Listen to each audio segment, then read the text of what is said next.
বিয়ে মানেই মনের সঙ্গে মনের মিলন। বিয়ে মানেই একজন অপরজনকে প্রতিশ্রুতি দেওয়া এবং সেই প্রতিশ্রুতিগুলিকে সারা জীবন প্রেম, নিষ্ঠা ও যত্ন সহকারে পালন করা। বিয়ে মানেই যে কেবলমাত্র দুটি মনের মিলন তা নয়, একটি পরিবারের সঙ্গে অন্য একটি পরিবারের মিলন। বিয়েতে নানা প্রকার নিয়ম দেখা যায়, এক এক ধর্মের এক এক নিয়ম। ঠিক তেমনই হিন্দু ধর্মের বিয়েতেও নানা রকম নিয়ম শৃঙ্খলা রয়েছে, যেমন গায়ে হলুদ, শুভ দৃষ্টি, সিঁদুরদান, খই পোড়ানো প্রভৃতি। বিয়ের সময় এইসব নিয়ম যেমন মানতেই হবে, ঠিক সেরকম 7 পাকে ঘোরাও অনিবার্য। কিন্তু জানেন কি, এই 7 পাক আসলে কি, আর কেন বা বর বধূ আগুনের চারপাশে অগ্নিকে সাক্ষী রেখে 7 পাকে ঘোরে? আমরা সকলেই জানি বিয়ের সময় 7 পাক ঘোরা হয়, আর এই 7 পাকে বাঁধা পড়াই মানে প্রতিশ্রুতিবদ্ধ হওয়া। কিন্তু জানেন কি, এই নিয়মের আড়ালেও রয়েছে এক বিশেষ কারণ।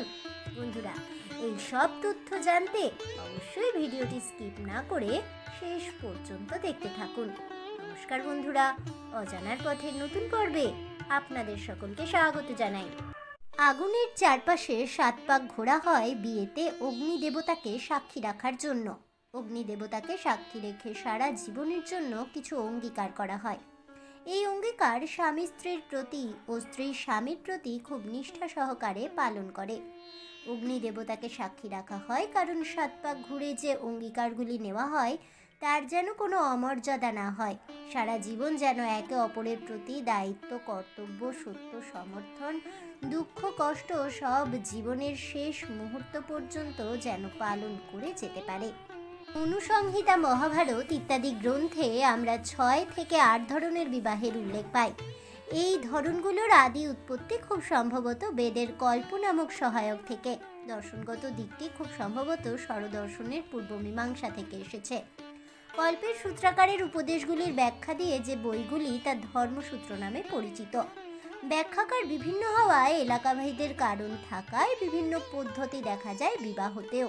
যেমন ব্রাহ্ম বিবাহ, এখানে কন্যার পিতা যথাসাধ্য অলঙ্কারাদি সহ কন্যা দান করেন। এটি হিন্দু বিয়ের সঙ্গে অধিকাংশ মিলে যায়, তবে ব্রাহ্ম মতে বিয়ের কিছু ফারাক আছে প্রথাগত হিন্দু বিয়ের সঙ্গে। আর্য বিবাহ, এখানে বর কন্যা পক্ষকে যথাসাধ্য দান করবেন। দৈব বিবাহ, এখানে কোনো ঋষিকে কন্যা দান করা হয়। গান্ধর্ব, এখানে পিতামাতার অনুপস্থিতিতেও শুধু মালা বদলের মাধ্যমেই বিয়ে হয়। আসুর, এখানে মেয়েকে বিয়ের জন্য কেনা হয়। রাক্ষস, এখানে মেয়েকে অপহরণ করা হয়। 7 পাকে বাঁধার অর্থ শুধুই আগুনের চারপাশে ঘোরাই নয়, এই মুহূর্তে প্রথম প্রতিশ্রুতি দিতে হয় একে অপরকে। সপ্তপদী অর্থাৎ একসঙ্গে 7 পাকে বাঁধা পড়ার সময় যা বলা হয় তা হলো প্রথম চরণ। ওং ঈশে একপদী ভব সা মামনুব্রতা, অর্থাৎ প্রথম চরণ ফেলো, তুমি আমার অনুবর্তিনী হও। দ্বিতীয় চরণ ওং ঊর্জে দ্বিপদী ভব সা মামানুব্রতা ভব, অর্থাৎ দ্বিতীয় চরণ ফেলো, সমস্ত কর্মে আমার অনুবর্তিনী হও। তৃতীয় চরণ ওং রায় স্পেশায় ত্রিপদী ভব সা মামানুব্রতা ভব, অর্থাৎ ধন পুষ্টির জন্য তৃতীয় চরণ ফেলো এবং তুমি আমার অনুবর্তিনী হও। চতুর্থ চরণ ওং মায় ভব্যায় চতুষ্পদী ভব সা মামনুব্রতা ভব, সুখ লাভের জন্য তুমি চতুর্থ পদ ফেলো এবং তুমি আমার অনুবর্তিনী হও। পঞ্চম চরণ ওং প্রজাভ্য পঞ্চপদী সা মামনুব্রতা ভব, অর্থাৎ পুত্রবতী হওয়ার জন্য পঞ্চম পদ ফেলো এবং তুমি আমার অনুবর্তিনী হও। ষষ্ঠ চরণ ওং ব্রতেভ্য ষটপদী ভব সা মামনুব্রতা ভব, অর্থাৎ সকল ঋতুর জন্য ষষ্ঠ পদ ফেলো এবং তুমি আমার অনুবর্তিনী হও। সপ্তম চরণ ওং সখে সপ্তপদী ভব সা মামনুব্রতা ভব, অর্থাৎ সপ্তম পদ ফেলো এবং সখ্যে তুমি আমার অনুবর্তিনী হও। অর্থাৎ সাদামাটা বাংলায় প্রথম প্রতিশ্রুতি, বর তার বউ এবং তার ভাবি সন্তানদের যত্ন নেওয়ার প্রতিশ্রুতি দেন। বিনিময়ে কনেও প্রতিশ্রুতি দেন যে তিনি তার স্বামী ও তার পরিবারের যত্ন নেবেন। দ্বিতীয় প্রতিশ্রুতি, এবার বর প্রতিশ্রুতি দেন যে তিনি তার স্ত্রীকে সব রকম পরিস্থিতি থেকে রক্ষা করবেন। বিনিময়ে কনেও প্রতিশ্রুতি দেন যে তিনি স্বামীর সব রকম দুঃখ কষ্টে পাশে থাকবেন। তৃতীয় প্রতিশ্রুতি, এবার বর প্রতিশ্রুতি দেন যে তিনি তার পরিবারের জন্য রোজগার করবেন এবং তাদের দেখভাল করবেন। একই প্রতিশ্রুতি এবার কনেও করেন। চতুর্থ প্রতিশ্রুতি, স্ত্রীর হাতে তার পরিবারের সমস্ত দায়িত্ব তুলে দেওয়া এবং একই সঙ্গে স্ত্রীর সমস্ত মতামতকে গুরুত্ব দেওয়ার প্রতিশ্রুতি দেন বর। স্ত্রী তার সমস্ত দায়িত্ব সঠিকভাবে পালন করার প্রতিশ্রুতি দিয়ে থাকেন।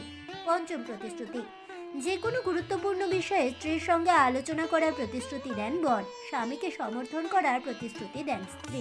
ষষ্ঠ প্রতিশ্রুতি, স্ত্রীর প্রতি সৎ ও সত্য থাকার প্রতিশ্রুতি দেন স্বামী।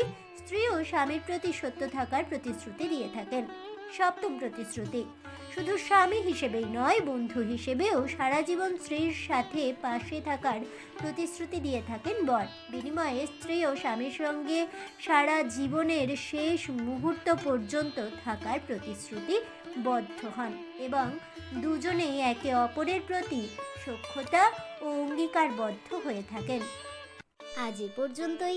তাহলে বন্ধুরা, হিন্দু বিয়ের রীতিতে কেন 7 পাকে ঘোরা হয়ে থাকে এবং এই 7 পাকের আসল অর্থ কী, কেনই বা এই 7 পাক অগ্নিকে সাক্ষী রেখে করা হয়ে থাকে, তার কী নিয়ম কানুন রয়েছে এবং এই 7 পাকে কী কী প্রতিশ্রুতি দিতে হয় সে সম্পর্কে বিস্তারিত জেনে আপনাদের কেমন লাগলো অবশ্যই আমাকে কমেন্টে জানাবেন।